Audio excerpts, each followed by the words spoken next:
สิยังว่ามาเที่ยวสามพันเดียแม่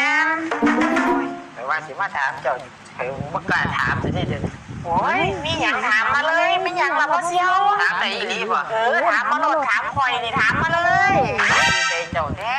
สิมาเก่งนี่หยังอยากถามหยังก็ถามหัวเจ้าน่ะนี่มันว่า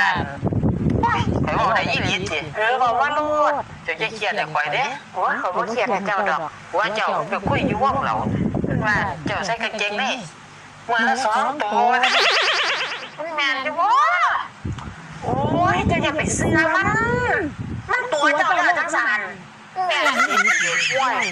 มันตัวข่อยอีหลีสิแต่ก็บอกซื่อๆล่ะก็สิบ่เชื่อเอาเขาสิเปิดให้เจ้าเบิ่งทันเอ้ยบอกเจ้าแล้วว่าไหนเขาบ่ได้ใส่